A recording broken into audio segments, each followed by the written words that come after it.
पूर्ण असलेला आमच्या महानुभावांचा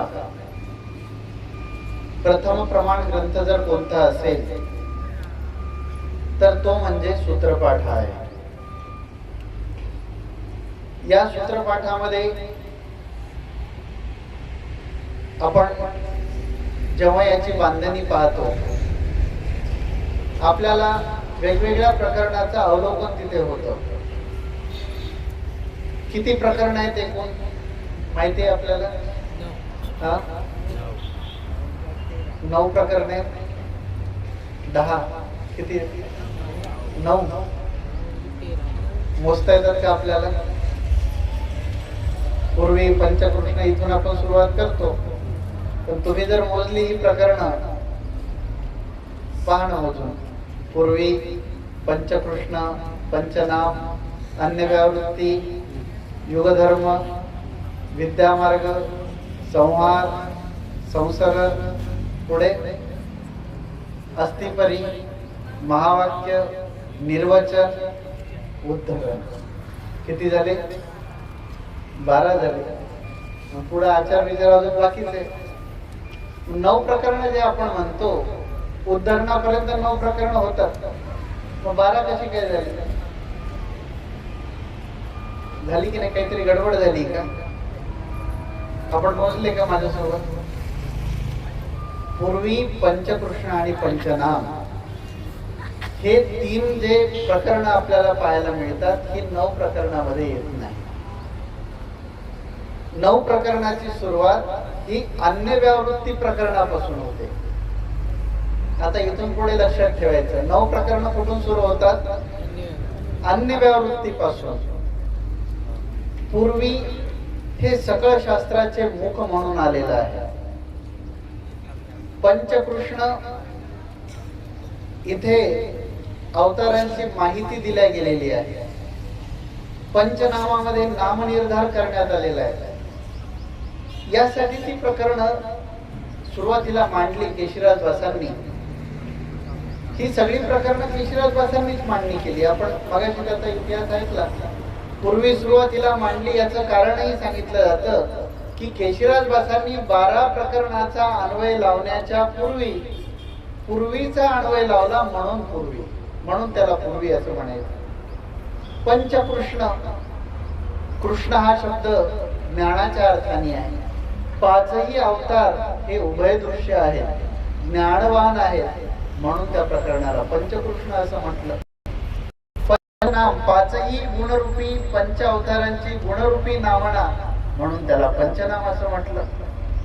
अन्य व्यावृत्ती प्रकरणाला अन्य व्यावृत्ती म्हटलं याचं कारण अन्य ज्या देवता त्यांची व्यावृत्ती म्हणजे त्या देवता आहेत पण परमेश्वर नाही हे त्या प्रकरणामध्ये सांगितलं, म्हणून त्या प्रकरणाला अन्य व्यावृत्ती असं म्हटलं. त्याचा असाही एक अर्थ लावला जातो की अन्य ज्या देवता त्यांची वृत्ती म्हणजे यथास्थिती सांगितली म्हणूनही या प्रकरणाला अन्य व्यावृत्ती म्हणावं. मग त्याच्यानंतर पुढचं प्रकरण युगधर्म, त्या देवतांची साधनं कोणती म्हणून पुढे युगधर्म प्रकरण सांगितलेले. ज्या त्या युगाचा धर्म, 4 युग कृत, त्रेत, द्वापर, कली, त्या 4 युगाचा धर्म, अधर्म, धर्माचं साध्य, अधर्माचं साध्य हे त्या प्रकरणामध्ये सांगितलं म्हणून त्या प्रकरणाला युगधर्म असं म्हणायचं. मग त्याच्या पुढे देवता प्राप्तीसाठी बहिर्याग हेच एक साधन आहे असं नाही, तर अंतर्याग हे सुद्धा साधन आहे म्हणून पुढे देवतांच्या विद्या सांगितल्या. 1 विद्या, 2 विद्या, 8 विद्या. मोजल्या का तुम्ही? एकूण किती होतात? जेवढ्या देवता तेवढ्या विद्या. त्याच्यात फक्त एक परमेश्वराची विद्या जर बाजूला केली तर इतर विद्यांची संख्या 2 विद्या, 8 विद्या, 9.25 कोटी विद्या, 72 कोटी विद्या. याचं जर तुम्ही कॅल्क्युलेशन केलं तर 81 कोटी 1.25 लक्ष 10 एवढ्या विद्या होतात. त्या प्रकरणाला विद्यामार्ग म्हटलं. जितक्या देवता तेवढ्या विद्या. आलं का लक्षात? हे विद्यामार्ग. मग पुढे येतं संहार. कारण देवतेची अंतर्याग बहिर्याग ही साधना नित्य नाही, संहारात संहारले जातात म्हणून पुढे संहार सांगितला. संहार झाल्यानंतर पुन्हा रचना होत नसेल म्हणून पुढे संसरण सांगितलं, रचना सांगितली.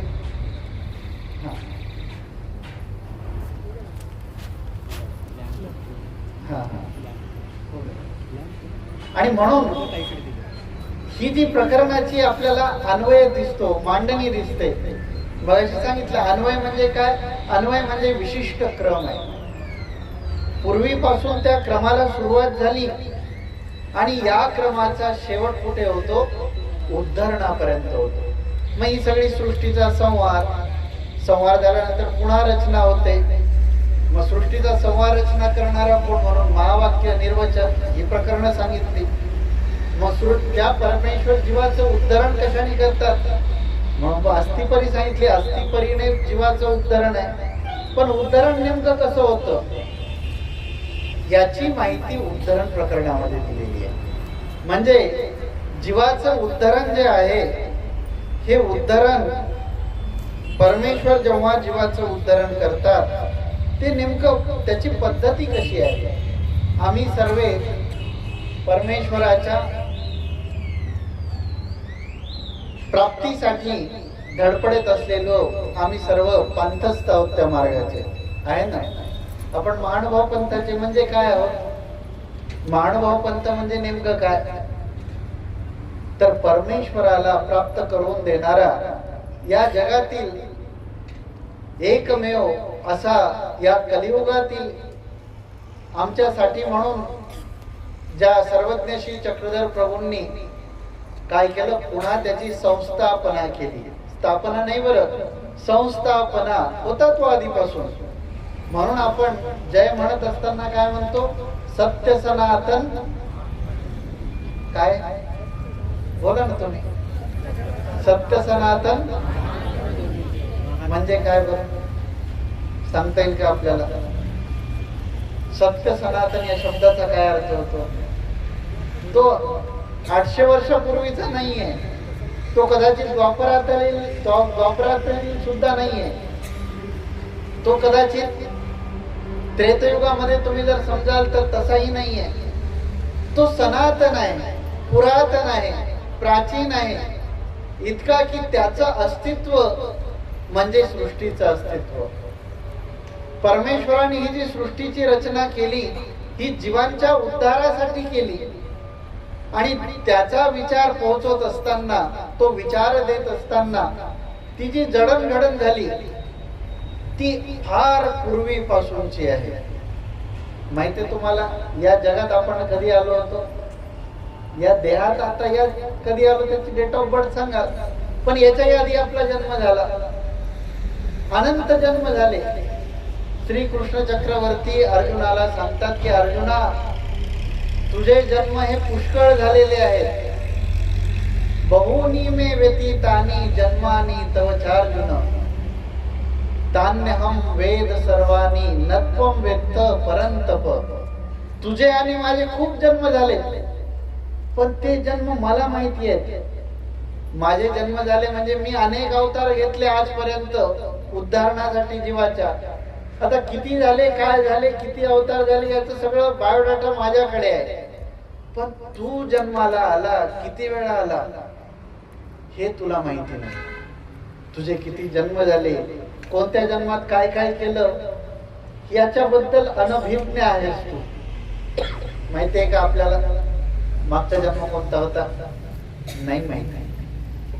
अशा अनंत जन्म या उद्धरणाच्या प्रवासातून, हा उद्धरणाचा प्रवास प्रत्येक जीवाचा होत असताना मग तो चतुर्विधीला पडला, कुठे पुन्हा बोध झाला, पुन्हा त्या बोधापासून परांगण झाला.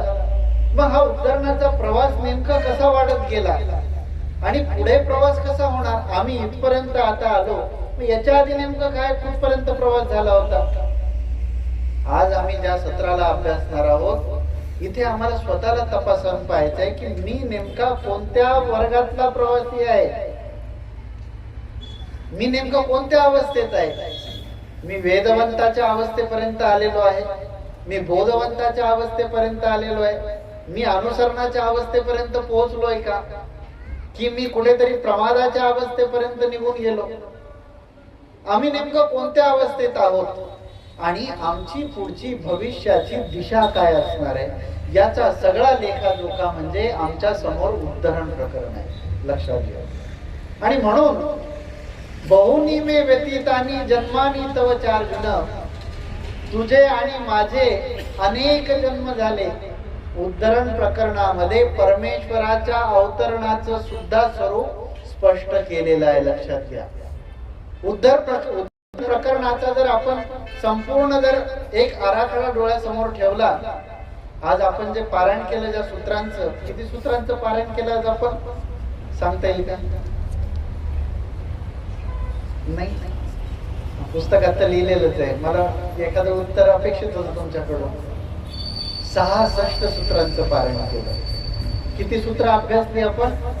66 सूत्रांचं पठण आपण आज या ठिकाणी केलं. आणि या 66 सूत्रांमधून तो उद्धरणाचा लेखाजोखा मांडलेला आहे. मग या 66 सूत्रामध्ये काही विभाग पडतात, त्यालाच सरोळे असं म्हणायचं. आमच्या पूर्वसुरींमध्ये त्याला सरोळे अशी संज्ञा दिली जाते. सरोळे म्हणजे एकच विषय सरळ ओळीमध्ये सांगणे, याला म्हणायचं सरोळे. आता तुम्ही मंडप पाहतात, मंडपामध्ये तुम्हाला काही श्लोक दिसत आहेत, आहे की नाही? तिकडं कोणता श्लोक आहे? भजन, त्याचा एक सरोळा. इकडे अर्चन, याचा एक सरोळा. इकडे काय दंडवत, याचा एक सरोळा. विभाग आहेत की नाही वेगवेगळे? आहे सगळे आध्यात्मिक. पण त्याच्यात भजन म्हणजे नेमकं काय, तर त्याच्यात दिलेले 4 ओळी त्याच्यात दिलेल्या आहेत. जसं ते 4 ओळींचा मिळून एक भजनाची व्याख्या स्पष्ट केलेली आहे. इकडे 4 ओळी मिळून अर्चनाची व्याख्या स्पष्ट केलेली आहे. इकडे 4 ओळी मिळून दंडवताची व्याख्या स्पष्ट केली आहे की नाही? तसं या उद्धरण प्रकरणाच्या संपूर्ण 66 सूत्रामध्ये एकूण 8 सरोळे आहेत. लक्षात घ्या, किती सरोळे आहेत? 8 सरोळे आहेत. आणि या 8 सरोळ्यातून वेगवेगळ्या पद्धतीचे विषय सांगितलेले आहेत. या 8 सरोळ्याचं निरूपणही स्वामींनी एकदाच सांगितलं असं नाही. या उद्धरणाच्या संपूर्ण जर आम्ही गोषवारा पाहिला तर जवळजवळ 4 ते 5 लीळांच्या अंतर्भूततेतून उद्धरण प्रकरण उलगडल्या गेलेलं आहे. पहिल्यांदा जो सरोळा येतो त्याला मायापूर वचनाचा सरोळा असं म्हटलं जातं. मायापूर निर्गत सरोळा. पहिले जी 12 सूत्र आहेत, 11 सूत्रे, या 11 सूत्रांमधून परमेश्वर कशा पद्धतीने अवतार घेतात हे सांगितलेलं आहे. परमेश्वर सृष्टीमध्ये परमेश्वर अवतरती. परमेश्वर सृष्टीमध्ये अवतार घेतात. मग कसा घेतात? माया म्हणजे मनुष्य वेशधारी होती, माया वेशधारी होती, मायापुरधारी होती. परमेश्वर या सगळ्यांचा स्वीकार करतात. मनुष्य वेशाचा स्वीकार करतात, माया वेशाचा स्वीकार करतात, मायापुराचा स्वीकार करतात. हे जे मायापूर आहे, नेमकं याला मायापूर असं का म्हणायचं? कारण माया निर्मितम पुरम मायापुरम, ते पूर मायेनं निर्माण केलेलं आहे. तुमचं आणि आमचं देह हे कशाच आहे? अस्थि, मांस, रुधिर, मज्जा, मेद, स्नायू आणि अस्थि. म्हणजे हे 7 काय? सप्त धातू आहेत ज्याचा हा देह बनलेला आहे. थोडा इको कमी करा, थोडा इको. हे जे आमचं देह बनलेलं आहे हे कशाचं आहे? सप्त धातूंनी बनलेलं आहे. मग याच्यामध्ये त्वचा आहे, मांस आहे, रुधिर आहे, रक्त आहे. पण हे सगळं मिळून काय आहे? याचा एकच सरोळा, तो म्हणजे प्रपंच. प्रपंचाचा सगळं देह आहे. मग आता तुम्ही म्हणाल सर्वज्ञ श्री चक्रधर प्रभू, श्री कृष्ण महाराज हे कसे होते? यांच्याही ठिकाणी हे धातू होतेच की, परंतु तो प्रपंच नव्हता. लक्षात घ्या. उद्धरण प्रकरण आम्हाला हे शिकवतं की तुमच्या देहामध्ये आणि परमेश्वराच्या देहामध्ये जमीन आसमानचा फरक आहे. परमेश्वराचं शरीर हे प्रपंचाचं नाही, तुमची आमची शरीर मात्र प्रपंचाची आहे. परमेश्वराचं शरीर नाही, त्याला म्हणायचं मायापूर. कारण तिथे प्रपंच व्यापलेलाच नाही, तिथं केवळ आणि केवळ माया तत्व व्यापित झालेलं आहे. जड, अजड, चिज्जड ही त्रिविध माया जी आहे ती तिथे व्यापक झालेली आहे. मी अवतरतीये वेळे नरिगे प्रपंचाची खोळे मज न उपजती डोहळे कर्मवासनेचे. परमेश्वर जेव्हा अवतरित होतात तेव्हा प्रपंचाची खोळ धारण केल्या जात नाही. पंतप्रधान, भारताच्या पंतप्रधानाला बसायचंय, तो साध्या गाडीत बसतच नाही. ती गाडी असते बुलेट प्रूफ, माहितीये की नाही तुम्हाला?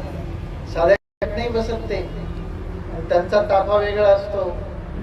त्यांनी एखादं वाक्य उच्चारणं म्हणजे फार मोठी गोष्ट झाली. तुमच्या आमच्या सारख्यांनी एखादा तास प्रवचन जरी केलं तरी सुद्धा त्याचं कोणी हे करणार नाही. परंतु त्यांना उपजलेले उल्लेख, त्यांना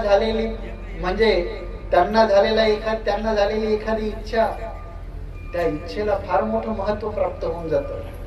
ते ज्या ठिकाणी थांबतील तिथली व्यवस्था सामान्य माणसाला थांबता येत नाही. त्यांच्या अवतीभोवती ती सगळी SPG कमांडोची व्यवस्था असते, आहे की नाही?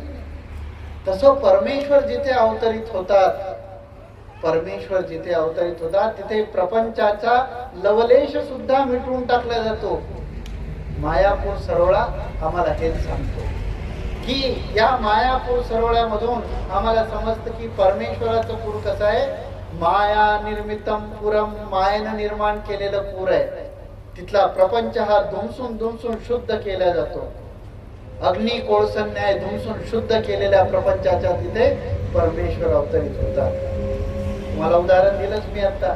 समजा आता पंतप्रधानांना इथे यायचं आहे असं समजूयात आपण. काय केलं जाईल? आधी ते स्क्वॉड आणतात. इथं काही कोणी आहे का, पिशवी आहे का, फक्त काही ठेवलंय, सगळं बाजूला करा.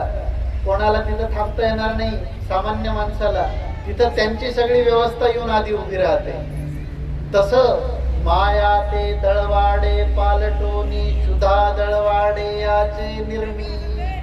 माया तिथली सगळी व्यवस्था हलवून पाठवून बाजूला करते आणि स्वतःची जड अजड चिज्जड ही स्पेशल असलेली व्यवस्था तिथे निर्माण करते आणि मग परमेश्वर तिथे अवतरित होतात. किती छोटीशी गोष्ट आहे परमेश्वराचं अवतरण. पण त्या परमेश्वराचं अवतरण इतक्या महत्वाच्या पद्धतीनं होत असतं हे मायापूर सरोवर आम्हाला सांगतो. नंतर परमेश्वर या जीवाचं उद्धरण कसं करतात संबंधाने परमेश्वर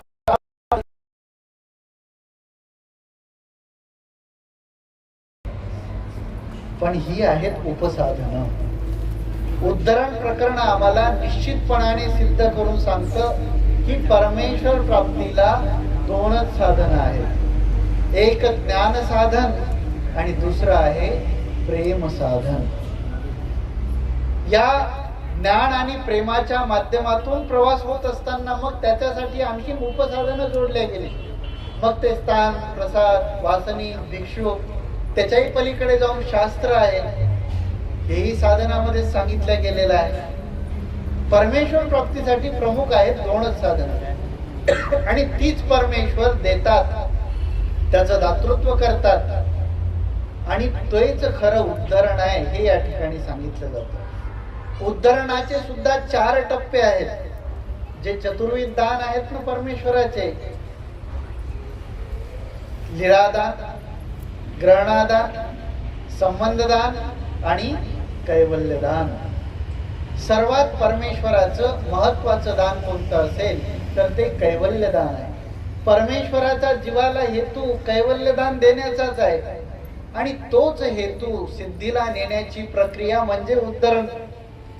आणि त्या उद्धरणाच्या साठी म्हणून परमेश्वर कैवल्यदानासाठी जीवाला 2 साधनं देतात. पैकी पहिलं साधन या सूत्रातून आम्हाला स्पष्ट होतं की मायापुराचा स्वीकार करून परमेश्वर काय करतात तर कर्मभूमी स्थिता मनुष्य देह युक्ता जीवा ज्ञान पर्यंत परमेश्वर आपुला संबंध देती. कर्मभूमीमध्ये स्थित असलेल्या जीवाला, मग कर्मभूमीमध्ये सगळेच जीव आहेत. कुत्रे आहेत, मांजर आहेत, झाडं आहेत, पशु आहेत, वेली आहेत. सगळ्यांनाच नाही, जे मनुष्य देहामध्ये आहेत अशा जीवांना परमेश्वर काय करतात, ज्ञानाचं दातृत्व करतात आणि हे ज्ञान परमेश्वर त्या जीवाला देतात. मग ज्ञानच देतात काय ना, एका प्रेम संचरिती, एका जीवाला प्रेमाचा सुद्धा संचार करतात. मग आता आपल्याला प्रश्न पडेल, एकाला ज्ञान देतात, एकाला प्रेम देतात, कोणती वस्तू महत्वाची आहे? ज्ञान आहे की प्रेम आहे? ज्ञान.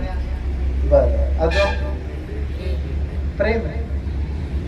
बर, म्हणजे दोन पैकी एक काहीतरी निश्चित महत्वाचं आहे, एवढं लक्षात आलं. आता दोनच आहे, ज्ञान म्हणा किंवा प्रेम म्हणा, आहे की नाही? वास्तविक ज्ञानापेक्षा प्रेम उत्तम आहे. ज्ञानापसी प्रेम उत्तम, प्रेम साधन आहे. इथं तर स्वामी सांगतात की काय, एका प्रेम संचरती आणि एका जीवाला ज्ञानाचं दातृत्व करतात. मग परमेश्वराने असा का बरं विभेद केला?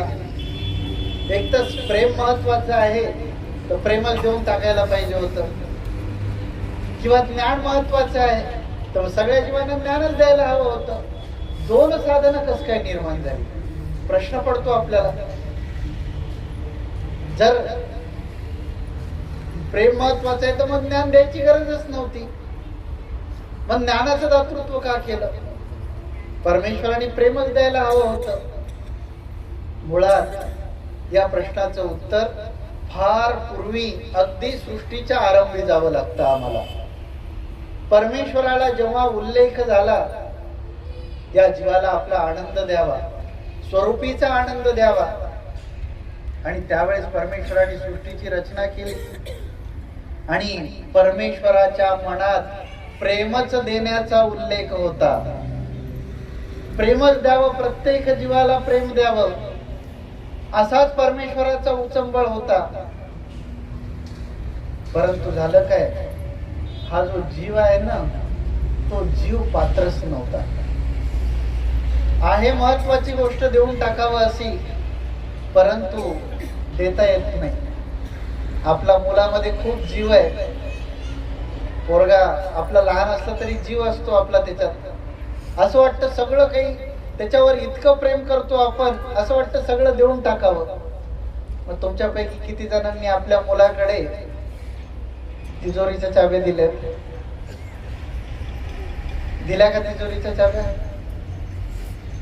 तो तुमचा लाडका आहे की नाही, पण तिजोरीच्या चाव्या दिल्या का? कारण तिजोरीच्या चाव्या सांभाळण्याची जी पात्रता आहे ती अजून त्याच्यात निर्माण झालेली नाहीये.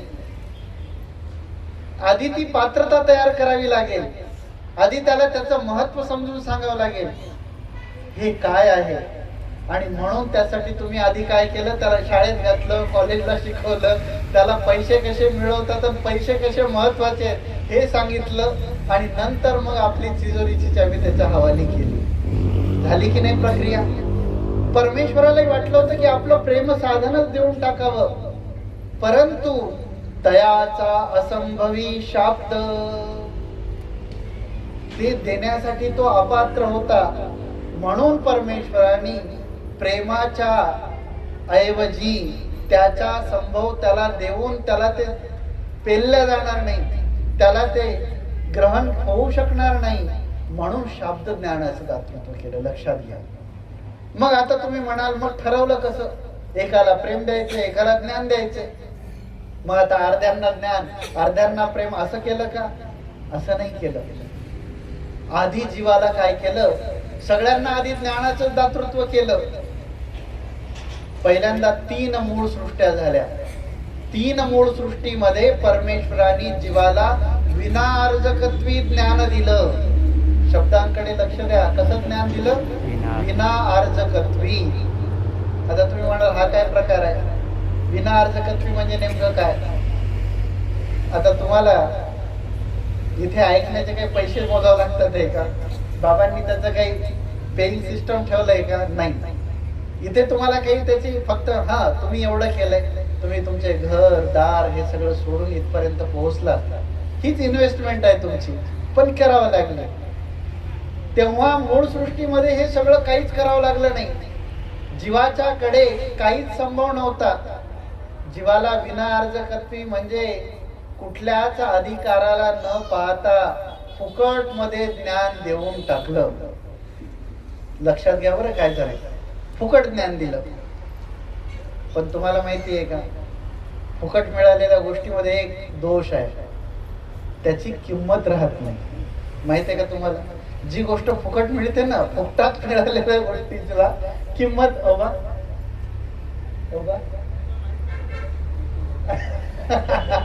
नाही नाही नाही, तसं नाही. तेव्हा जीवाला दिलं ते फुकट दिलं. बाबा म्हणतात कदाचित ते इथे होऊ नये, तुम्ही इन्व्हेस्टमेंट करून आपलं श्रद्धा, तन मन धन अर्पण करून इथे आलेला आहात आणि नक्कीच ते ज्ञान तुम्हाला प्रणवणार आहे, कारण तुम्ही त्या अदृष्ट वासनेने सगळे घेत आहात याची आम्हा सर्वांना खात्री आहे. तेव्हा जीवाला विनाअर्जकत्वी दिलं. झाला काय परिणाम त्याचा? जीवाने ते ज्ञान दौडून टाकलं. त्या ज्ञानाला त्याने काही नाही, काही परमेश्वर सांगतायत की असंच आहे काय, काही नाही. त्या ज्ञानावर त्याने बुद्धीच ठेवली नाही आणि लगेच त्याने ते ज्ञान दौडून टाकलं.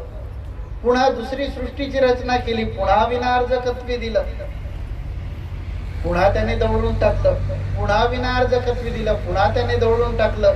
आणि मग ही सगळी प्रक्रिया होत असताना मात्र एक महत्वाची गोष्ट घडली की या सगळ्या प्रक्रियेच्या माध्यमातून त्याचा अधिकार तयार झाला. आगंतुक, अनारब्ध, प्रारब्ध ही सगळी प्रक्रिया तयार झाली आणि तीच पुढे आम्हाला उद्धरणात याचा सुद्धा अंतर्भाव येतो की अनुसरल्याचे आगंतुक कुंठे अनारब्ध सुंके प्रारब्धा भोगे क्षयो. याची जी सुरुवात झाली कर्मव्यवस्थेची, ही मूळ सृष्टीच्या पासून पुढे त्याचा अधिकार त्या पद्धतीने तयार करण्यात आला. मूळ विषयाकडे पुन्हा वापस येऊ. मूळ विषय आपला प्रश्न नेमका अजून शिल्लकच आहे. ज्ञान कोणाला दिलं आणि प्रेम कोणाला दिलं? मग जीव सृष्टीमध्ये आले, मग कर्मराहाटीला लागले, मग ज्या त्या आपल्या श्रद्धेनुसार भजन करायला लागले. भजन म्हणजे टाळ घेऊन नाही, ते तिथे जो पोस्टर लावलेला आहे आचार्य श्री बाबाजींनी, भजन काय लिहिले तिथे? एक सीत संपादिता भिक्षुकासी मेरू एसने गोमटे प्राप्त होती ज्ञानाधिकाराची निष्पत्ती अदृष्टवसे.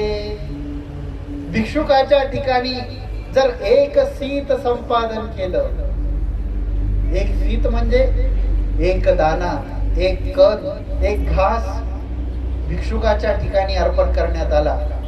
पण कसा? ज्ञानाधिकाराची निष्पत्ती अदृष्टवसे.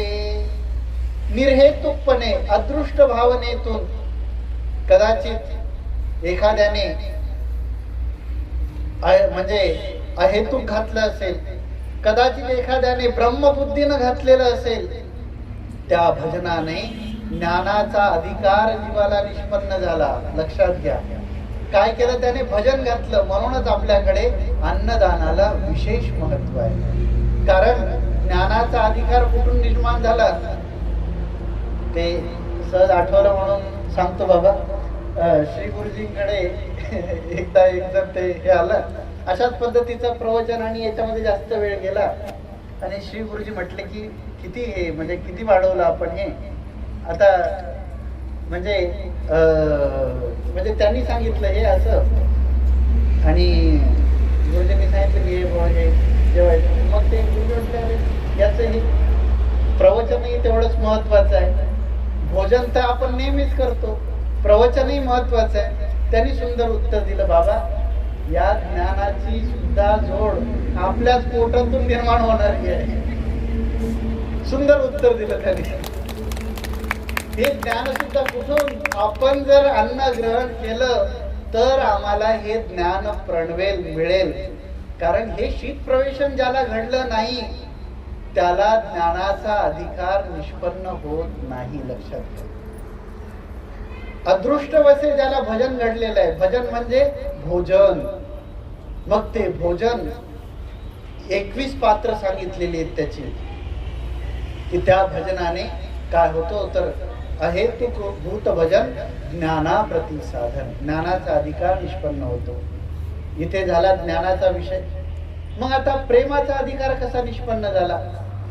तर प्रेमाचा अधिकार हा पुरभजनाने निष्पन्न झाला. पूर कशाला म्हणायचं सांगितलं मगाशी आपण, माया निर्मितम पुरम मायापुरम. परमेश्वर जे अवतार धारण करतात त्या अवताराच्या ठिकाणी भजन घडणे, भोजन घालण्याने, अहेतुक भजनाने, कुठे मायापुराच्या तिथे सर्वज्ञ श्री चक्रधर प्रभू असतील, श्री कृष्ण चक्रवर्ती असतील, श्री दत्तात्रय प्रभू बाबा असतील, येणे उपलक्षणे जे जे अवतार आहेत त्यांच्या ठिकाणी अहेतुक म्हणजे कुठल्याही हेतू विरहित जर भजन घडलं अवताराच्या ठिकाणी तर प्रेमाचा अधिकार निष्पन्न होतो. आणि म्हणून दोन सूत्र अत्यंत महत्वाची आहेत. अहेतुक भूत भजन ज्ञाना प्रति साधन, अहेतुक मायापुर भजन प्रेमा प्रति साधन. ही दोन सूत्र अत्यंत महत्वाची, कारण ही ज्ञान आणि प्रेम निष्पन्न होण्यासाठीची पार्श्वभूमी या सूत्रांनी तयार केली. आणि म्हणून परमेश्वराने एकाला ज्ञान दिलं. कोणाला? आता एकाला म्हणजे ज्याला भजन घडलेलं आहे अहेतुक जीवांच्या ठिकाणी, त्यांना काय केलं? ज्ञानाचं दातृत्व. ज्यांना अवतारांच्या ठिकाणी अहेतुक भूत भजन घडलं, अहेतुक मायापूर भजन घडलं, त्यांना प्रेमाचं दातृत्व केलं. आणि इथपासून पुढे त्या जीवाच्या उद्धरणाचा प्रवास सुरू झाला. लक्षात घ्या, ही उद्धरणाच्या प्रवासाची सुरुवात आहे. मग एकाला प्रेमाचा संचार केला, एकाला ज्ञानाचा संचार केला. उद्धरण आम्हाला अगदी सोप्या शब्दात समजावून सांगतं की ज्ञान आणि प्रेम हे दोनही साधनं ही परमेश्वर प्राप्तीची जरी असली तरी दोन्हींची साधनं म्हणजे परमेश्वर प्राप्तीची जरी असली तरी सुद्धा त्याची साध्य सुद्धा भिन्न भिन्न आहे. साधन जसं आहे तसंच त्याचं साध्य आहे. आणि म्हणून या प्रेम साधनाने काय होतं तो विषय प्रेमाच्या सरोळ्यामध्ये स्पष्ट करण्यात आलेला आहे. प्रेम बोलिजे भक्ती बोलिजे, प्रेम संचार मात्रे विकार विकल्प स्वभाव तिनी उच्छेदोनी धातू, भक्ताचे सकळी सन्निधानी चरितार्थ होय. म्हणजे ज्याला प्रेम होतं त्या जीवाला भक्त असं म्हणावं, त्याला प्रेमी असं म्हणावं. मग तो जो भक्त आहे तो भक्त इतका श्रेष्ठ असतो की परमेश्वराची अत्यंत आवड त्या ठिकाणी असते. परमेश्वराच्या शिवाय तो राहू शकत नाही. जो परमेश्वरापासून विभक्त होत नाही तोच खरा भक्त. आम्ही फक्त नावाचे भक्त आहे की नाही? कोण आहेत? म्हणतात सद्भक्त मंडळी. आम्ही परमेश्वराचे भक्त, पण आम्हाला परमेश्वराशिवाय करमते. आम्ही चांगलं खातो पितो जेवतो उठतो बसतो सगळं आम्ही करमते आम्हाला. याचाच अर्थ आम्ही परमेश्वराचे भक्त नाही. ज्याला परमेश्वराची तोच व्हावा तोच भेटावा. कमीत कमी तो ओला गुणाचा तरी अधिकार पाहिजे, कमीत कमी वस्तू भजनाचा तरी अधिकार पाहिजे. तो जर असेल तर तोच खरा परमेश्वराचा भक्त. माझ्यासारखा नाठाळ परमेश्वराचा भक्त म्हणण्याच्या लायकीचा नाही. लक्षात घ्या. आणि म्हणून ही खूप वरची अवस्था असते. भक्त वियोगी नुरे राहू शकत नाही. या उद्धरणाच्या प्रकरणवशातली काही सूत्र जी प्रेमाच्या संबंधाची आहे ही डांगरेशाच्या संबंधाने आलेली सूत्र आहेत. स्वामींचं अवस्थान पैठणला आहे. काही भक्त मंडळी स्वामींच्या जवळ बसलेली आहेत आणि स्वामी त्यांना म्हणतात की का हो तुम्ही इथे राहता, परंतु इथे राहून तुम्ही काय जोडलं हो? इथे राहून तुम्हा सतसंभवी अनिष्टची, तुम्हाला 100% अनिष्टच घडते आहे. कशाला थांबलेत आमच्या सन्निधानामध्ये? अहो आमची जवळीक करायची तर काहीतरी प्राप्त करण्यासाठी करा. उलट तुम्ही इथे येऊन प्रवृत्तीला पात्र होत नाहीये, अनिष्ट जोडतात. त्याच्यापेक्षा इथून निघून जा ना. कशाला थांबले आहात इथे? आणि स्वामींनी निक्षून सगळ्यांना सांगितलं. सगळे भक्तिजन स्वामींचा तो आविर्भाव पाहिला आणि सगळे भक्तिजन उठले, स्वामींना दंडवत केला, निघून गेले.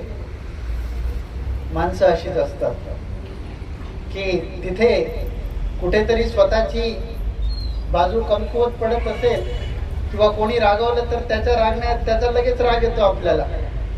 सगळी भक्तिजन उठली निघून गेली, पण त्या सगळ्यांमध्ये डांगरेश नावाचा एक कुत्रा बसलेला होता. तो कुत्रा डांगरेश हे तिथेच बसलेले होते. सगळे भक्तिजन निघून गेले आणि स्वामींनी डांगरेशाकडे पाहिलं. म्हटले का हो तुम्हाला स्वतंत्र आज्ञा करायची का? आता सगळे निघून गेले, तुम्हाला समजत नाही का निघून जावं? तुम्ही कशाला बसलेले आहात? तुम्ही सुद्धा निघून जा. डांगरेश स्वामींच्या सन्निधानात त्यांच्या जर चरित्र पाहिले आम्ही तर आमच्याही डोळ्यामध्ये पाणी उभं राहतं. अहो बाईसा जेव्हा डांगरेशाच्या समोर काही एखादं अन्न ठेवायच्या, त्याला पात्र द्यायचे, त्याला ते अन्न दिल्या जायचं, डांगरेश त्याचा वास घ्यायचे. याच्यात देवाचा प्रसाद आहे की नाही? जर देवाचा प्रसाद कालवलेला असेल तरच डांगरेश जेवण करायचे, अन्यथा उपाशी राहायचे. जे जीवाला जमत नव्हतं भक्तिजन मात्र भिक्षा खायचे. अहो मार्तंडांना एकदा इडली आली. इडली चरित्रामध्ये इडलीचा संदर्भ येतो आणि मार्तंडांनी ती इडली कदाचित बाईसा स्वामींच्या पात्रात घालतील म्हणून मार्तंडांनी झोळी लपवून ठेवली. असे मार्तंड एकीकडे पाहायला भेटतात आणि एकीकडे डांगरेशासारखे भक्त पाहायला मिळतात की जे अशा पद्धतीच्या त्रियंच लेपामध्ये असून सुद्धा डांगुरेया प्रसादे विना न जेवणे. प्रसाद असेल तरच डांगरेश जेवण करत होते. त्या डांगरेशांची ही लीळा आम्हाला एक एक संदर्भ वेगवेगळे पाहायला मिळतात. आणि जेव्हा स्वामींनी डांगरेशांना सांगितलं की तुम्ही का थांबल्यात, तुम्ही सुद्धा निघून जा, डांगरेश उठले. जड अंतकरण झालेलं होतं, हा त्यांना अपेक्षित नव्हतं. हे ते उठले, स्वामींना एक प्रदक्षिणा घातली आणि डांगरेशाच्या मनामध्ये उद्विग्नता आली. पहा, मुका पशु आहे, प्राणी आहे, पण त्याचं मन त्या घटनेनं मात्र विदारून गेलं. आणि डांगरेश गेले पैठणला. गावाच्या बाहेर असलेला एक छोटासा ओढा वजा नाला होता आणि त्या ठिकाणी डांगरेशांनी आपलं तोंड एका चिखलामध्ये खुपसलं आणि तिथेच त्यांनी श्वास गुदमरून आपला प्राण सोडून दिला. कालखंड गेला. भक्तिजन इकडे तिकडे गेलेली होती.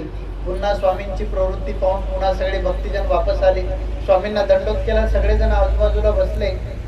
स्वामी विचारतात, का हो तुम्ही सगळे आलात, डांगरेश कुठे आहेत? कोणीतरी उत्तर दिला. म्हटले त्याचं काय, कुत्रा तो कुत्राच, गेला असेल कुठतरी पोट भरायला, इकडे तिकडे चपाती शोधायला. स्वामी म्हणतात, अशी उडवाउडवीची उत्तरं देऊ नका. जा डांगरेशांचा शोध घ्या, कुठे डांगरेशांना घेऊन या. आणि भक्तिजनांनी इकडे तिकडे पाहिलं, कुठे डांगरेश मिळेनार. शेवटी गावाच्या बाहेर तो घडलेला प्रसंग त्यांनी पाहिला. एका चिखलामध्ये डांगरेशांनी काय केलंय, तोंड खुपसून आपला प्राण त्याग केलेला आहे. परमेश्वराचा तो वियोगाचा शब्द डांगरेशांना सहन झाला नाही की इथून निघून जा. हा वियोगाचा शब्द डांगरेशांना सहन झाला नाही. तो सगळा प्रसंग भक्तिजनांनी पाहिला. स्वामी स्वतः तिथपर्यंत जाऊन पोहोचले आणि स्वामी सांगतात की मरा मरा पोरे पोरे हो, तुम्हापसी वरी सुने चांग. काय तुमचा मनुष्य जन्माचा उपयोग? तुम्ही मनुष्य जन्मात येऊन पशुवत आहात, परंतु हा पशुच्या योनीमध्ये असून, पशुच्या जन्मामध्ये असून जे माणसाला समजलं नाही ते त्या पशुला समजलं. येथीचा वियोग ही साहो न सकेची. आमच्या वियोगाचा शब्द डांगरेशांना सहन झाला नाही आणि डांगरेशांनी काय केला, आपला प्राण त्याग केला. ही आहे भक्ताची लक्षण. याला म्हणावं भक्त. भक्त वियोगी नुरे. भक्त परमेश्वराच्या वियोगामध्ये राहू शकत नाही. परमेश्वर सुद्धा भक्ताला वियोग देतच नाहीत. भक्ता नित्य संबंध. भक्ताला परमेश्वर नित्य निरंतर संबंध देतात. ही प्रेमाची अवस्था जी आहे, डांगरेश तर आता त्या लेपामध्ये होते, परंतु इथून पुढची अवस्था ती प्रेम चालीची डांगरेशांची आहे. त्यांना पुढील सृष्टी निश्चित प्रेम चालीने त्यांचा उद्धार होणार. आणि ही अशी अवस्था ती भक्ताची असते. आणि हळूहळू हा भक्त याच आवडीस तो भक्ताचे सकळही सन्निधानी चरितार्थ होय. ही भक्त जो आहे, या भक्ताचं सगळं कर्मणा योग्यता सगळं अगदी सन्निधानामध्ये चरितार्थ होते. हा सगळा भक्ताचा उद्धरणाचा प्रवास या प्रेमाच्या सूत्रातून आम्हाला पाहायला मिळतो. तर दुसरी बाजू म्हणजे एका जीवाप्रती परागिरा करोनी परमेश्वर आपले अस्तित्व साधिती. जे प्रेमाधिकारी आहे त्यांची ही अवस्था आहे. पण दुसरा ज्ञानाचा टप्पा आहे, तो ज्ञानाची अवस्था. परमेश्वर त्या जीवाला काय करतात? परागिरा करोनी आपले अस्तित्व साधिती.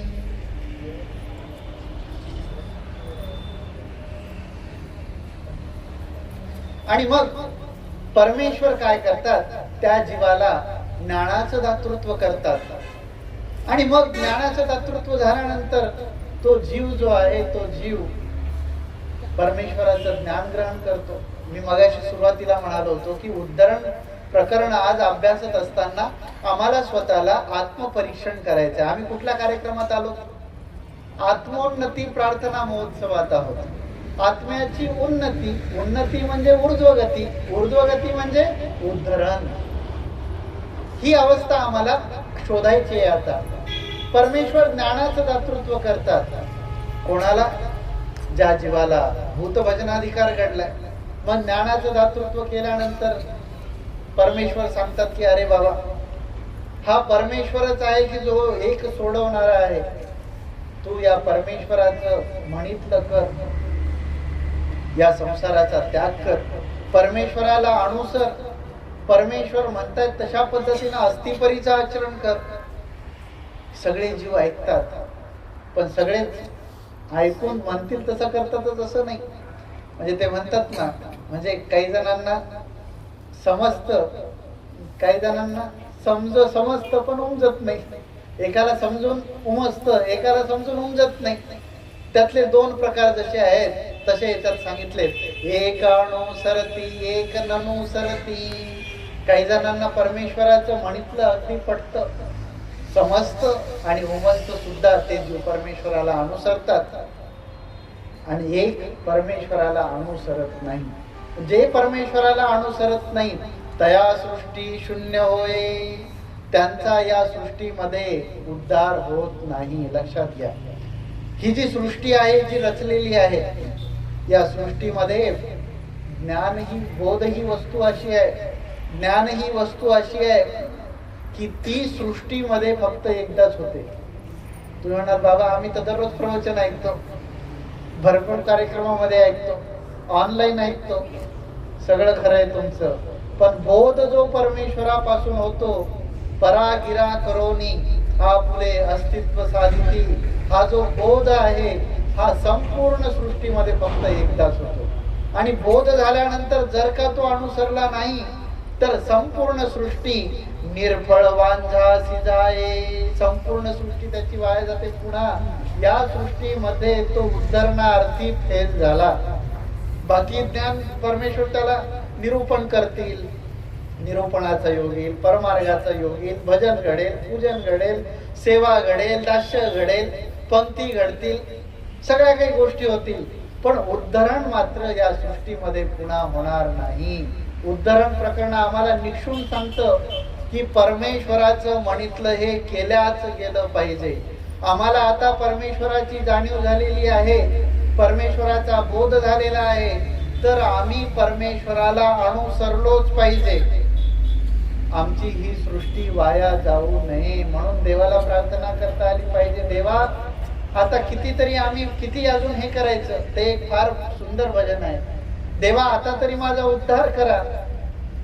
कृत त्रेत द्वापार तिन्ही युग गेले, कलियुग चवथे हेही पहा चालले. तुझा आता केव्हा मोक्ष मिळावा, तुम्हावी कोण माझा प्राण विसावा.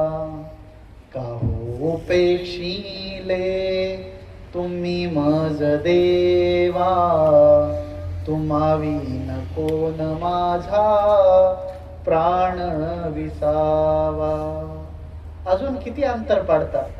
कृत गेलं, त्रेत गेलं, द्वापरही गेलं आणि कलियुगाचा चौथं तेही आता निघून चाललेलं आहे. आयुष्याची शेवटची घडी आता जवळ येते, माहिती नाही. आजी पाहेचे बोलणे अशी अवस्था. आणि अशाही अवस्थेत मला संसाराचा मोह सोडू देत नाही देवा, मला याच्यापासून बाजूला करा. देवाला आपल्याला ही प्रार्थना निश्चित करता आली पाहिजे. दररोज देवाला ही प्रार्थना करा, देवा तुम्ही मला कधी भेटाल. आपण म्हणतो पण अंतकरणातून म्हणत नाही. दररोज आपण पूजावसर म्हणतो, तो कै मनोहर जगी नयनी पवित्रू देखे न मी प्रतिदिनी पुढे मनी हीच चिंता. आपण कधी वाटली का चिंता अंतकरणात म्हणतो आपण दररोज, देवा माझ्या अंतकरणात ही चिंता आहे की तो कै मनोहर जगी नयनी पवित्रू, तो पवित्र परमेश्वर या नयनाला कधी दिसेल, ही चिंता माझ्या अंतकरणात वर्तते आहे. ही चिंता वर्तली पाहिजे. खरंच आम्हाला खऱ्या अर्थानं बोध झाला, ज्ञान झालं असं म्हणावं लागेल. आणि मग परमेश्वर याचं दातृत्व करतात, शाब्द ज्ञान देतात, त्याचं चरितार्थ करतात, पुढे अप्रोक्ष ज्ञान देतात. पुढे अप्रोक्ष ज्ञानाचा सरोळ आहे. सामान्य ज्ञानाचं दातृत्व करतात. सामान्य ज्ञान म्हणजे ही वेगवेगळी त्याच्या ज्ञानाच्या अवस्था आहे. जसं पहिली झाल्यानंतर दुसरी, दुसरी झाल्यानंतर तिसरी, आहे की नाही, त्याच्या अवस्था आहेत. ब्रह्मविद्या एकच आहे पण ज्ञानाचे वेगवेगळे टप्पे आहेत. जसं 10वी पर्यंत एक एज्युकेशन, त्याला काहीतरी म्हणतात ना, काय प्रायमरी एज्युकेशन म्हणतात नाही का. मग काय म्हणतात त्याच्यानंतर, HSC म्हणजे हायर सेकंडरी, आहे की नाही. आधी म्हटले SSC, मग काय असते म्हणे HSC, म्हणजे त्याला वरच्या अवस्थेतलं आहे. काय ते एकच आहे परंतु त्याची वरची अवस्था. तसं परमेश्वरांनी ज्ञान दिल्यानंतर जर त्या जीवाने आचरण केलं, या परी योग्य होय तयासी परमेश्वर सत्ता ज्ञान दान करीती. परमेश्वरांनी सांगितलेल्या आस्ती परीचं यथोक्त ज्या जीवाने आचरण केलं, त्या जीवाला परमेश्वर सत्ता ज्ञान अर्थात अप्रोक्ष ज्ञानाचं दातृत्व करतात. त्या अप्रोक्ष ज्ञानाची अवस्थाच वेगळी आहे. ते एक स्वप्नवत असलेलं जग आहे. तिथे गेलं की सगळं दिसतं. अनंत जन्म दिसतात. अनंत जन्मामध्ये केलेली कर्म दिसतात. किती किती कर्म केले होते, कोणते कोणते कर्म जोडले, कर्माचे पर्वतच्या पर्वत दिसतात. आणि मग तो सगळ्या कर्माचं क्षालन करण्यासाठी म्हणून तो व्यापारी प्रवृत्त होतो. परमेश्वर त्याला दिसू लागतात. परमेश्वराच्या सन्निधानात जातो. तिथे तो काय करतो, कर्माचं क्षालन करतो. सर्व अर्थाने सगळ्या पद्धतीच्या कर्माचं तो क्षालन करतो. कर्म म्हणजे आम्ही जोडलेली एक साधारण कर्म आहे का. अहो अशी अशी कर्म आहेत.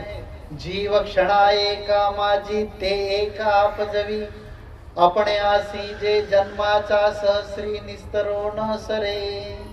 एका क्षणामध्ये असे कर्म जीव जोडतो की ते कर्म हजार जन्म घेऊन सुद्धा फिटत नाही. अशी कर्म, ही सगळी कर्म त्याला दिसतात. आणि मग त्या सर्व कर्माचं क्षालन करण्यासाठी तो प्रवृत्त होतो. कर्मक्षालन करतो.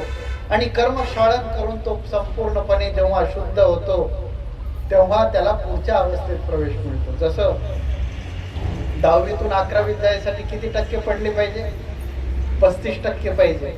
35% पडल्याशिवाय पुढच्या अवस्थेत जाणं नाही. तसं संपूर्ण कर्माचं क्षालन झाल्याशिवाय पुढची अवस्था म्हणजे सामान्य ज्ञानाची अवस्था प्राप्त होत नाही. आणि मग एकदा का तो योग्य झाला, या परी योग्य होय तयासी परमेश्वर सामान्य ज्ञान दान करीती. सामान्य ज्ञानाचं दातृत्व करतात. सामान्य ज्ञान त्याला म्हटलं, त्याचं कारण विशेषापसी न्यून आहे म्हणून त्याला सामान्य असं म्हटलं. अप्रोक्ष ज्ञान म्हणायचं कारण तो सगळं पाहतो. चारही पदार्थाची सत्ता, शाब्दी जे ऐकलेलं होतं ते तिथं प्रत्यक्ष पाहतो. तुम्हाला देवता ऐकले, तुम्ही देवता पाहिले का कधी? नाही पाहिलं. परमेश्वर ऐकले, पाहिले का कधी परमेश्वर? नाही पाहिले. जीव ऐकले, जीव पाहिले का तुम्ही? नाही पाहिले. कुठे आहेत हे बसलेले आहेत? हे सगळे कोण आहेत? कोण आहेत? जीव नाही आहेत. कोण आहेत नेमके? तुम्ही म्हणा आम्ही तर जीव पाहूनच राहिलो. जीव जाताना दिसतो का? आता लक्षात आलं तुमच्या. मरतो, जेव्हा आपण मरतो, मरतो म्हणजे काय? देहांत होतो. जीव दिसतो का? नाही म्हणता आत्ताच होते, चहा पित होते, आत्ताच गेले. कुठे गेले काही माहिती नाही. लक्ष ठेवायला पाहिजे होतं ना, दिसलेच नाही. दिसतात का? नाही दिसत. जीव नाही दिसत, देवता नाही दिसत, प्रपंच नाही दिसत. आम्ही फक्त आपलं जीव, परमेश्वरही दिसत नाही. आम्ही पाहतो तो सगळा प्रपंच आहे. लक्षात घ्या, हे सगळं जे पाहतोय, तुम्ही मला पाहताय, मी तुम्हाला पाहतो, या प्रपंचाच्या आधारे. मी म्हणजे कोण? मी तुमच्याशी बोलतोय, मी म्हणजे कोण? हात म्हणजे मी आहे, पाय म्हणजे मी आहे, हे तोंड तुम्हाला बोलताना दिसते, हे म्हणजे मी आहे. मी कोण आहे? हात माझा आहे, डोकं माझं, तोंड माझं, पाय माझे, हृदय माझं, लिव्हर माझं, किडनी माझी, रक्त माझं, आहे की नाही, वेन्स माझी, ब्रेन माझं, सगळ्या आतल्या वस्तू त्या माझ्या आहेत. मी कोण आहे? कर्म माझे. लक्षात घ्या, आपण कर्माचा अभ्यास करतो. कर्म माझे, मळ माझे. मी नाहीये, मी याच्या पलीकडचा आहे. आम्ही जो पाहतोय हा सगळा काय? प्रपंच आहे. प्रपंचाच्या आधारे आम्ही पाहतोय. हे प्रपंच म्हणजे मी नाही. नितीन दादा असे दिसत नाही, हे दिसतोय तो हा प्रपंच आहे. कुठल्या तरी गोऱ्या गोमट्या पात्राच्या ठिकाणी भजन घडलं असेल म्हणून हे ते निष्पन्न झालं. नितीन दादा असे नाहीये दिसायला. नितीन दादा कसे ते नितीन दादांनाच माहिती नाही. तुम्हाला काय सांगणार, आहे की नाही? आत्मा आणि गीती गायचे तया ते कवणीची नेने की, माहीतच नाही तो कसा आहे, त्याला कसं काय सांगायचं हे आम्ही जाणत नाही. अप्रोक्ष ज्ञानात ते सामर्थ्य आहे. अप्रोक्ष म्हणजे समोर सगळे पदार्थ दिसू लागतात, परमेश्वर दिसतात, जीव दिसतात, देवतांना पाहतो. हे सगळं अप्रोक्ष ज्ञानामध्ये. आणि मग ते सगळं पाहून कर्म दिसू लागतात, मळ दिसू लागतात. परंतु अप्रोक्ष ज्ञानामध्ये कर्माचं क्षालन संपूर्णपणे करतो. आणि मग या परियोग्य होय तयासी परमेश्वर सामान्य ज्ञानदान करती. सामान्य ज्ञानाचं दातृत्व करतात. सामान्य ज्ञानामध्ये मळाचा तो नाश करून टाकतो. ती अवस्था झाल्यानंतर पुढची अवस्था ती म्हणजे दैवराटीमध्ये जोडलेली जी काही अयोग्यता आहे. अयोग्यता म्हणजे इथं कार्यक्रमाला आलो, काही नाही, एखाद्याला नाव ठेवली, हा असाच आहे, तो तसाच आहे, तो आमका असाच आहे, किंवा एखाद्या भिक्षुकाचे दोष पाहिले, याच्याने आम्हाला अयोग्यता निष्पन्न होते. लक्षात घ्या. आणि मग ती अयोग्यता आमची कुठे फेडावी लागते? तिकडे विशेष ज्ञानामध्ये. अनंत सृष्टी अनंत मूर्ती हरणे केली, ज्ञान या भक्ताची चैतन्य पोळिली. ते अयोग्यता हे दुःखी वांचोनी न नसे. परमेश्वर त्याला काय करतात? कृपास्पदाचे दुःख देतात. आणि मग संपूर्ण अयोग्यता जेव्हा फिटते, मग परमेश्वर तयाची कृपा करती. परमेश्वर तयाची म्हणजे तो इतका ही नदी नरंक होऊन जातो की जणू त्याची कृपा ही तयाची कृपा. भाष्यकार त्याचा हेतू लावतात, तयाची असं का म्हटलं ना, ते म्हणण्यापाठीमागचं कारण की तोच एवढा अशा कृपा पात्र आहे की बस ही कृपा त्याचीच आहे. आणि म्हणून परमेश्वर त्याच्यावर कृपा करतात. आणि मग अशा पद्धतीनं शब्दज्ञान, अप्रोक्ष ज्ञान, सामान्य ज्ञान, विशेष ज्ञान याच्या पलीकडे जाऊन मग परमेश्वर त्याला काय करतात? आपुली अनुभूती रती देती, म्हणजे अनुभव ज्ञानाचं दातृत्व करतात. आणि अशा पद्धतीनं शुद्ध करून, योग्य करून, पात्र करून परमेश्वर त्या जीवाला प्राप्ती करतात. यदर्थी आमच्या शास्त्रामध्ये अतिशय सुंदर फुटाणेकाराचा दृष्टांत आलेला आहे. फुटाणा तुम्हाला माहिती आहे? फुटाणे खाल्लेत तुम्ही? फुटाणा कसा असतो? अतिशय मृदू लागतो. पण तोच हरभरा तोंडात घाला बरं, चावला जातो का हरभरा? नाही. मग तो काय करावा लागतो? हरभरा तो चणे आसी ओल दे, चणे भिजती, ते पाण्यात घालावं लागतात, चणे भिजवावं लागतात. मग ते भिजलेले चणे काय होतात? ते भिजून थोडे मऊ होतात. मग तो त्याला काय करतो? वाळूमध्ये घालतो. एक ही वाळू घाली, दुसरी वाळू घाली, तिसरी वाळू घाली. बारीक बारीक वाळू असतात बरं, तुम्ही कधी लक्ष दिलंय की नाही त्या फुटाण्याच्या याच्यात? ते वाळू असते, त्या वाळूमध्ये त्याचे काय कठीणत्व हे दोष जातात आणि सुरय मृदुत्व हे गुण येते. आणि मग गुळेसी भक्षावया योग्य होईल. गुळासोबत खाण्यासाठी मग योग्य होतो. कधी?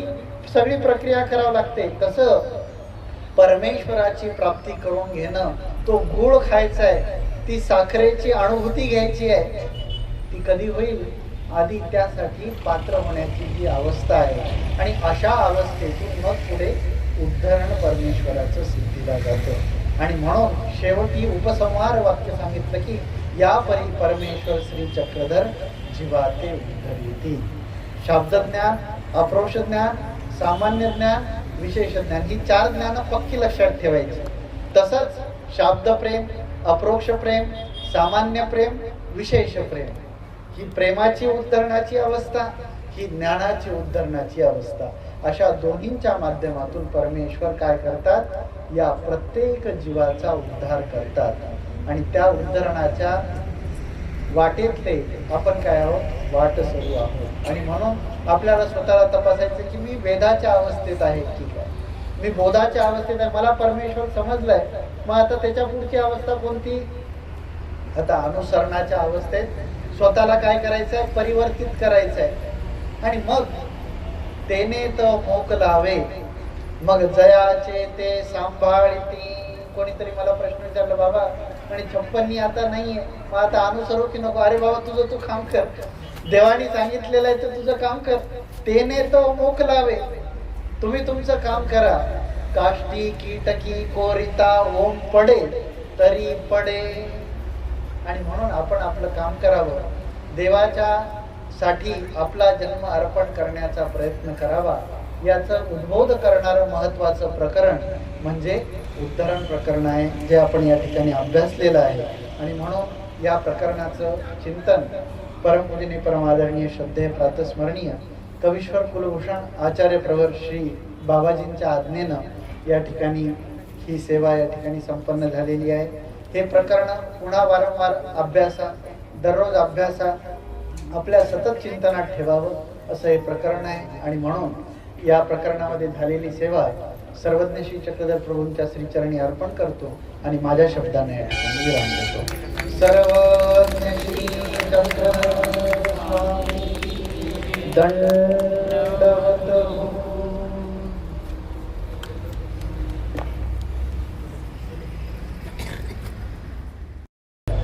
भट्टोबास खूप सुंदर म्हणतात, येणे अवतारे श्री चक्रधरे, जो नुधरे तो कहीची नुधरे मा नुधरे.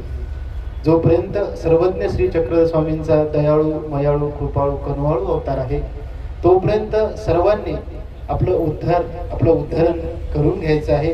आणि खरोखर हे उद्धरण प्रकरण दादाजींनी आपल्या समोर जे उद्बोध केलं ते खरोखर अत्यंत अविस्मरणीय आणि अत्यंत सुदबोधक असं दादांनी निरूपण केलं. दादांचं मनापासून मी फार फार आभार मानता त्यांच्या ऋणात राहू इच्छितो. असंच सतत निरूपण आम्हा सर्वात होत राहू असं आत्मोन्नती प्रार्थना महोत्सवाच्या निमित्तानं मी या ठिकाणी सांगतो. आणि यानंतर महत्वाचं म्हणजे आभार तर मानावं नाही, कारण की आभार मानला की भार हलका होतो, परंतु ह्यांचा हा भार नाहीये, कारण की ज्ञानाचा कधी भार होत नसते.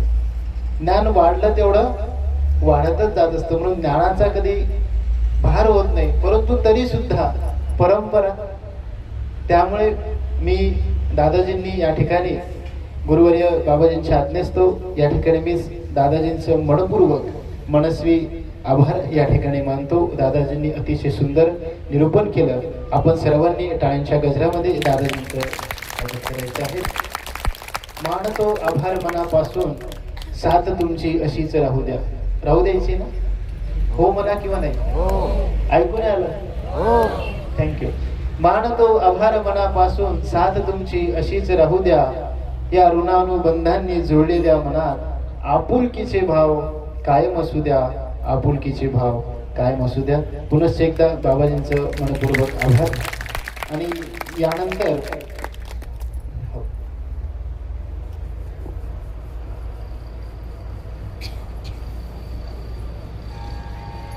यानंतर समोरील आपल्याला सर्वांनी आता या ठिकाणी ज्ञान ग्रहण केलेलंच आहे. ज्ञान ग्रहण झाल्यानंतर राशन हे महत्वाचं असतं, कारण की हे ठीक तर हे ठीक. तर यानंतर आपल्या सर्वांची उष्णोदक, अर्थातच उष्ण म्हणजे गरम, उदक म्हणजे पाणी, अर्थातच चहाची या ठिकाणी व्यवस्था आपल्या सर्वांची केलेली आहे. सर्वांनी अत्यंत आनंदाने चहा प्यायचा आहे, कोणी खाली सांडायचं नाही. कारण की दादांनी तिथं सांगितलेलंच आहे त्या अन्नदानाचं महत्त्व. हे आपण सर्वांनी लक्षात घेऊन या ठिकाणी आपण सर्वांनी चहा घ्यायचा. त्यानंतर प्रसाद वंदन अर्थात देवपूजा करायची आहे. त्यानंतर आरती होईल आणि त्यानंतर संध्याकाळी जे सत्र आहे, सत्राचे मार्गदर्शक परमपूजनीय परमादरणीय परमश्रद्धेय ईशादिष्टे श्री अजय दादाजी वाकीकर करंभाळ दादांचं या ठिकाणी श्री चक्रधर स्वामींचे जीवन दर्शन, श्री चक्रधर स्वामींचे जीवन दर्शन या विषयांवर प्रबोधन होणार आहे. तरी सर्वांना, सर्व अच्युत गोत्रीय बंधू भगिनी तपस्विनी सर्व साधू संतांना आदरभावे करबद्ध प्रार्थना करतो की संध्याकाळची आरती झाल्यानंतर या ठिकाणी दादाजींचं प्रवचन होणार आहे आणि त्या प्रवचनाचा आपण सर्वांनी